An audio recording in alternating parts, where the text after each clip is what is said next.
ಇಲ್ಲ ಅಥವಾ bus stop ಇಲ್ಲ, ಬಸ್ ಬೇ ಇಲ್ಲ. ಮಳೆಗಾಲದಲ್ಲಿ ಸುಮಾರು 1 ಫೀಟ್ 1.5 ಫೀಟ್ ನೀರಿಗೆ ನಿಂತು ಬಸ್ ಅನ್ನ ಕಾಯಬೇಕಾಗ್ತದೆ, ಬಸ್ಸಿಗೆ ಹತ್ಬೇಕಾಗ್ತದೆ, ಬಸ್ಸಿಂದ ಇಳಿಬೇಕಾಗ್ತದೆ. ಅದು ದೊಡ್ಡ ಒಂದು ಸಮಸ್ಯೆ. ಯಾಕೆಂತ ಹೇಳಿದ್ರೆ ಹೆಂಗಸರು ಮಕ್ಕಳನ್ನ ಹಿಡ್ಕೊಂಡು ಅಲ್ಲಿ KSRTC ಎದುರುಗಡೆ ಬಸ್ಸಿಗೆ ಹತ್ಲಿಕ್ಕೂ ಆಗುದಿಲ್ಲ, ಇಳಿಲಿಕ್ಕೂ ಆಗುದಿಲ್ಲ. ಮಳೆಗಾಲದಲ್ಲಂತೂ ಬಹಳ ಕಷ್ಟ ಅಂತ ಹೇಳಿದ್ರೆ 1 ರಿಂದ 1.5 ಫೀಟ್ ನೀರಿನಲ್ಲಿ ನಿಲ್ಬೇಕಾಗ್ತದೆ, ಚಿಕ್ಕ ಮಕ್ಕಳು ಕೂಡ. ಇದು ದೊಡ್ಡ ಸಮಸ್ಯೆ. ಅದು ಕೂಡಲೇ ಅದನ್ನ ಸಂಬಂಧಪಟ್ಟ ಇಲಾಖೆ ಸರಿಪಡಿಸಬೇಕು ಅಂತ ಹೇಳಿ ನಾನು ಒತ್ತಾಯಿಸ್ತೇನೆ. ಅದು ಮಾತ್ರವಲ್ಲ, ಆ ಸರ್ಕಲ್ ನಲ್ಲಿ ಯಾವಾಗ ನೋಡಿದ್ರು ವಾಹನ ದಟ್ಟಣೆ, ಬ್ಲಾಕ್. ಬಹಳಷ್ಟು KSRTC ಬಸ್ಗಳು ಬರ್ತವೆ, ಮತ್ತೆ ಬೇರೆ ಉಳಿದ 3 ದಿಕ್ಕಿನಿಂದ ಸಾಕಷ್ಟು ಬಸ್ಸುಗಳು ಮತ್ತು ಉಳಿದ ಲಘು ವಾಹನಗಳು ಬರ್ತದೆ. ಆದ್ದರಿಂದ ಭಾರತ್ ಮಾಲ್ ಇದೆ ಮತ್ತು ಇನ್ನಿತರ ಅಲ್ಲಿ ಶಾಪ್ಗಳಿವೆ, ಆದ್ರೂ ಜನರಿಗೆ ನಿಲ್ಲಿಕ್ಕೆ ಅಥವಾ ಮಕ್ಕಳಿಗೆ ನಿಲ್ಲಿಕ್ಕೆ ಜಾಗ ಇಲ್ಲ. ರಸ್ತೆಯಲ್ಲಿ ನಿಂತು ಬಸ್ಸಿಗೆ ಹತ್ತಬೇಕು, ಬಸ್ಸಿಂದ ಇಳಿಬೇಕು. ಇದು ಬಹಳ ಒಂದು ದೊಡ್ಡ ಸಮಸ್ಯೆ. ಅದು ಮಾತ್ರ ಅಲ್ಲ, ನಮ್ಮ ಕೇಂದ್ರ ಬಸ್ ನಿಲ್ದಾಣದಲ್ಲಿ ಇನ್ನು ಮಳೆಗಾಲದಲ್ಲಿ ಅಲ್ಲಿ ಆಸನದ ವ್ಯವಸ್ಥೆ ಇಲ್ಲ, ಕುಡಿಯುವ ನೀರಿನ ವ್ಯವಸ್ಥೆ ಇಲ್ಲ, ಮೂಲಭೂತ ಸೌಕರ್ಯಗಳು ಯಾವುದೂ ಇಲ್ಲ. ಮಹಿಳೆಯರಿಗಾಗ್ಲಿ, ಮಕ್ಕಳನ್ನು ಹಿಡ್ಕೊಂಡ ಮಹಿಳೆಯರಿಗಾಗ್ಲಿ ಅಥವಾ ಮಕ್ಕಳಿಗಾಗ್ಲಿ, ವಯಸ್ಕರಿಗಾಗ್ಲಿ ಅಲ್ಲಿ ಕೂತ್ಕೊಳ್ಳಿಕ್ಕೆ ಆಸನದ ವ್ಯವಸ್ಥೆ ಇಲ್ಲ. ಇಷ್ಟೊಂದು ದೊಡ್ಡ ಸಿಟಿ, ಬಹಳಷ್ಟು ದೊಡ್ಡ ಹೆಸರು ಗಳಿಸಿದ ನಮ್ಮ ಈ ಜಿಲ್ಲೆ ಬುದ್ಧಿವಂತರ ಜಿಲ್ಲೆ. ಆದರೆ ನಮ್ಮ ಮೈನ್ ಕೇಂದ್ರ ಬಸ್ ನಿಲ್ದಾಣದಲ್ಲಿ ಯಾವುದೇ ಮೂಲಭೂತ ಸೌಕರ್ಯ ಇಲ್ಲ, ಕುಡಿಯುವ ನೀರಿನ ವ್ಯವಸ್ಥೆ ಇಲ್ಲ, ಶೌಚಾಲಯದ ವ್ಯವಸ್ಥೆ ಸರಿ ಇಲ್ಲ, ಆಮೇಲೆ ನಮ್ಮ ಆಸನದ ವ್ಯವಸ್ಥೆ ಇಲ್ಲ. ಮಕ್ಕಳನ್ನು ಕೈಯಲ್ಲೇ ಇಟ್ಕೊಂಡು ಗಂಟೆಗಟ್ಟಲೆ ಅಥವಾ ನಿಮಿಷಗಟ್ಟಲೆ ನಿಲ್ಬೇಕಾಗ್ತದೆ. ಇದು ದೊಡ್ಡ ಸಮಸ್ಯೆ. ಈಗೇನೋ ಮಳೆಗೆ ನೀರು ಬೀಳ್ತದೆ ಅಂತ ಹೇಳಿ ಒತ್ತಾಯ ಮಾಡಿ ಶೆಲ್ಟರ್ ವ್ಯವಸ್ಥೆ ಆಗಿದೆ, ಆದರೆ ಸೈಡ್ ನಿಂದ ನೀರು ಹೊಡೆಯುತ್ತದೆ. ಮಾತ್ರ ಅಲ್ಲ, ಆಸನ ಇಲ್ಲದೆ ಜನರು ಬಹಳಷ್ಟು ತೊಂದರೆಗೊಳಗಾಗ್ತಾರೆ. ಈಗ ಆಗಿದ್ದಾಗಬೇಕು, ಇತ್ತೀಚೆಗೆ ಆಗಿದೆ. ಆಸನ ಆದ್ರೂ ಅಲ್ಲಿ ಎದುರು ಇದು ಉಂಟಲ್ಲ, ನಡ್ಕೊಂಡು ಹೋಗ್ಲಿಕ್ಕೆ ಜಾಗ ಮಾಡಿ 10 ಫೀಟ್ ಜಾಗ ಬಿಟ್ಟಿದ್ದಾರೆ. ಅದರಲ್ಲೆಲ್ಲ ಗೂಡಂಗಡಿಗಳು ಉಟ್ಕೊಂಡಿದ್ದಾವೆ. ರಾತ್ರಿಯಿಂದ ಬೆಳಗಾಗುವಾಗ ಗೂಡಂಗಡಿಗಳಿವೆ, ಇಲ್ಲಿ ಜನರು ಹೋಗ್ಲಿಕ್ಕೆ ಜಾಗ ಇಲ್ಲ. ಆ ಗೂಡಂಗಡಿಗಳಲ್ಲಿ ಬೇರೆ ಬೇರೆ ವ್ಯಾಪಾರ ಅಥವಾ ರಾತ್ರಿ ಹೊತ್ತಿಗೆ ಈ ಡ್ರಗ್ ಮಾಫಿಯಾದ ಜನರು ಮತ್ತೆ ಇದು ಕೆಲವು ಬೇಡದ ಚಟುವಟಿಕೆ, ಅನೈತಿಕ ಚಟುವಟಿಕೆಗಳು ಅಲ್ಲಿ ನಡೀತಾ ಇರ್ತದೆ. ಅಲ್ಲಿ ಪೊಲೀಸ್ ಔಟ್ಪೋಸ್ಟ್ ಬೇಕೇ ಬೇಕು. ಯಾಕೆಂತ ಹೇಳಿದ್ರೆ ರಾತ್ರಿ ಹೊತ್ತಿಗೆ ಅಥವಾ ಕತ್ತಲೆ ಇದು ಆವರಿಸಿದ ನಂತರ ಅಲ್ಲಿ ಮಹಿಳೆಯರಿಗೆ ನಿಲ್ಲಕ್ಕೆ ಬಹಳ ಕಷ್ಟ. ಆದ ಕಾರಣ ಅಲ್ಲಿ ಪೊಲೀಸ್ ಔಟ್ಪೋಸ್ಟ್ ಬೇಕೇ ಬೇಕು. ಆಮೇಲೆ ಅಲ್ಲಿ ಗೂಡಂಗಡಿಗಳು ಅದನ್ನು ತೆರವು ಮಾಡೋದೇ ಇಲ್ಲ. ನೋಡಿ, ಆ 10 ಫೀಟ್ ಅಲ್ಲಿ ನಡ್ಕೊಂಡು ಹೋಗ್ಲಿಕ್ಕೆ ಪ್ಯಾಸೆಂಜರ್ಗೆ ಮಾಡಿದಂತದ್ದು 10 ಫೀಟ್ ಅಗಲದಲ್ಲಿ ಸುಮಾರು 30 ಫೀಟ್ ಉದ್ದದಲ್ಲಿ ಅಲ್ಲಿ ಗೂಡಂಗಡಿಗಳೇ ಇದೆ. ರಾತ್ರಿಯಿಂದ ಬೆಳಗ್ಗೆ ಆಗುವಾಗ ಅಲ್ಲಿ ಗೂಡಂಗಡಿಗಳು ಹುಟ್ಟಿಕೊಳ್ತವೆ. ಅದು ಒಂದು ದೊಡ್ಡ ಸಮಸ್ಯೆ. ಆಮೇಲೆ ಕೆಪಿಟಿ ಅಂತ ಹೇಳಿದ್ರೆ ಇದು ಬಹಳಷ್ಟು ಟ್ರಕ್ಗಳು, ದೊಡ್ಡ 20, 18, 16 ಟೈರ್ನ ಟ್ರಕ್ಗಳು ಬರುವಂತ ಜಾಗ. ಕಾರ್ಕಳ ಮಂಗಳೂರು, ಆಮೇಲೆ ಉಡುಪಿ ಮಂಗಳೂರು, ಕುಂದಾಪುರ ಮಂಗಳೂರು ಹೋಗುವಂತ ಸರ್ವಿಸ್ ಬಸ್ಗಳು, ಎಕ್ಸ್ಪ್ರೆಸ್ ಬಸ್ಗಳು ಅಲ್ಲಿಂದ ಬರ್ತವೆ. ಸಾವಿರಾರು ಕೇರಳ ಹೆದ್ದಾರಿಯಿಂದ ಬರುವಂತ ಗಾಡಿಗಳು ಅಲ್ಲಿಂದಲೇ ಬರ್ತವೆ.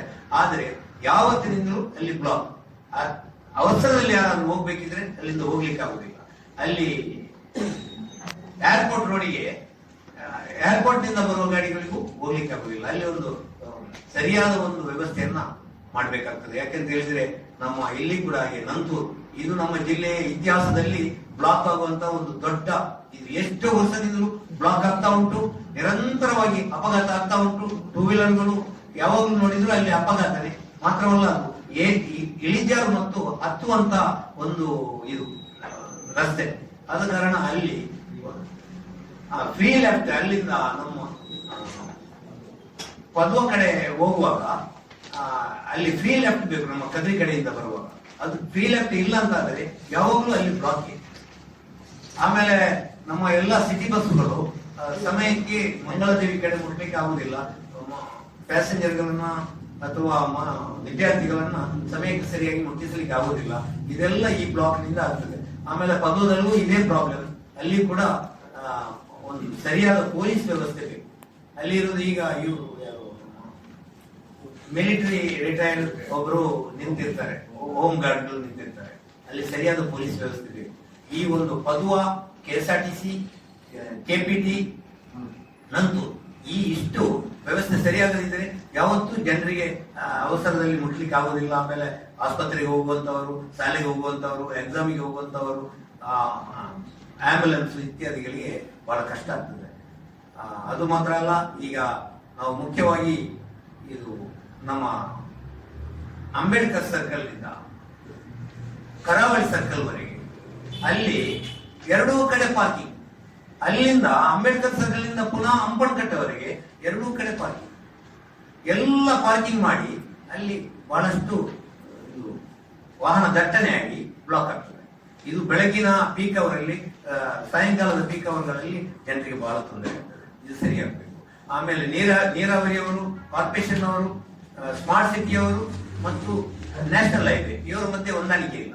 ಯಾವಾಗ ನೋಡಿದ್ರು ಕೆಲವೊಂದು ಸೂಚನೆಗಳನ್ನು ಕೊಟ್ಟಿದ್ದೀರಿ, ಪತ್ರಿಕಾ ಪ್ರಕಟಣೆಯಲ್ಲಿ ಕೊಟ್ಟಿದ್ದೀರಿ. ಅವರಿಗೆ ಮುಖಾಂತರ ಏನಾದ್ರು ಹೇಳಿದ್ರೆ, ಅವರಿಗೆ ಏನಾದ್ರು ಕಳೆದು ಈ ರೀತಿ ಪಾಲಿಸಬೇಕು ಎನ್ನುವಂಥದ್ದನ್ನು ಹೇಳಿದ್ದೀರಾ? ಹೌದು, ನಾವು ಈಗಾಗಲೇ ವರ್ಷವೂ ನಾವು ಅವರಿಗೆ ತರಬೇತಿ ಶಿಬಿರ ಮಾಡ್ತಾ ಇದ್ದೇವೆ. ಟ್ರೈನರ್ ಅನ್ನ ತಂದು ತರಬೇತಿ ಶಿಬಿರ ಮಾಡಿದ್ದೇವೆ, LOCS ನಲ್ಲಿ ಮಾಡಿದ್ದೇವೆ. ಪೊಲೀಸ್ ಇದರಲ್ಲಿ ಬಸ್ ಬೇಗಳಿಲ್ಲದೆ ಹೈವೇಯಲ್ಲಿ, ಈ ಚಿಕ್ಕ ರಸ್ತೆಯಲ್ಲಿ 1970ರ ರಸ್ತೆ ಈಗ ಉಂಟು. ಆದ್ರೆ 1970ರಲ್ಲಿ ಎಷ್ಟು ವೆಹಿಕಲ್ಗಳಿದ್ದವು, ಈಗ ಎಷ್ಟು ವೆಹಿಕಲ್ ಇದ್ದಾವೆ. ಆದ್ರೆ ಇದರಲ್ಲಿ ನಾವು ಸಂಚಾರ ಮಾಡಿ ಜನರನ್ನ ಮುಟ್ಟಿಸ್ತಿದ್ದೇವಲ್ಲ, ಅದು ಒಂದು ದೊಡ್ಡ ಪವಾಡ.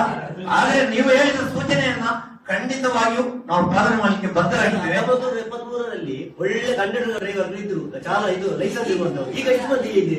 ದಿನಕ್ಕೊಂದು ಕಂಡಕ್ಟರ್, ಒಂದು ಡ್ರೈವರ್ ಬಸ್ಸಿಗೆ. ಮತ್ತೆ ಹೇಗೆ ಪಾಲನೆ ಮಾಡ್ತಾರೆ? ಸಿಬ್ಬಂದಿ ಸಮಸ್ಯೆ ನಮಗೆ ಮಾತ್ರ ಅಲ್ಲ, KSRTC ಅವರಿಗೆ ಇದೆ ಸಿಬ್ಬಂದಿ ಸಮಸ್ಯೆ. KSRTC ನಿಯಂತ್ರಣ ಇದೆ, ಆದ್ರೆ ನೀವು ಹೇಗೆ ಬಸ್ಸಲ್ಲಿ? KSRTC ಅವರಿಗೆ ನಿಯಂತ್ರಣ ಇದೆ ಅಂತ ನೀವು ಹೇಳ್ತೀರಿ.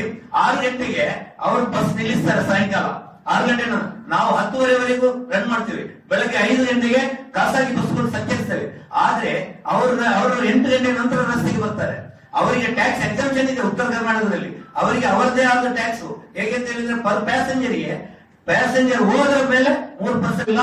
ಅವರನ್ನು ಸರಿದಾರಿಗೆ ತರಲಿಕ್ಕೆ ನಾವು ಬದ್ಧರಾಗಿದ್ದೇವೆ. ಯಾವುದು ಕಾಳಜಿ ಇದೆ, ಯಾಕಂತ ಹೇಳಿದ್ರೆ ಅದು ಸರಿ ಉಂಟು ಅಂತ ನಾನು ಹೇಳುವುದಿಲ್ಲ. ಆದ್ರೆ ಏಷ್ಯಾ ಖಂಡದಲ್ಲಿ ನಮ್ಮ ಖಾಸಗಿ ಸೇವೆ, ಇದು ಖಾಸಗಿ ಬಸ್ ಉದ್ಯಮ ಒಂದು ಉತ್ತಮ ಮಟ್ಟದಲ್ಲಿ ನಡೆಯುತ್ತಿದ್ರೆ ಅದು ದಕ್ಷಿಣ ಕನ್ನಡದಲ್ಲಿ. ಜನರಿಗೆ ತೊಂದರೆ ಆಗ್ತದೆ, ಬಸ್ಸಿಗೆ ತೊಂದರೆ ಇಲ್ಲ, ನಮ್ಗೆ ತೊಂದರೆ ಇಲ್ಲ, ಜನರಿಗೆ ಮತ್ತು ಮಕ್ಕಳಿಗೆ. ಯಾವಾಗಲೂ ಅವರು ಒಂದು ಅರ್ಧ ಫೀಟ್ ನೀರಿನಲ್ಲಿ ನಿಲ್ಬೇಕಾಗ್ತದೆ.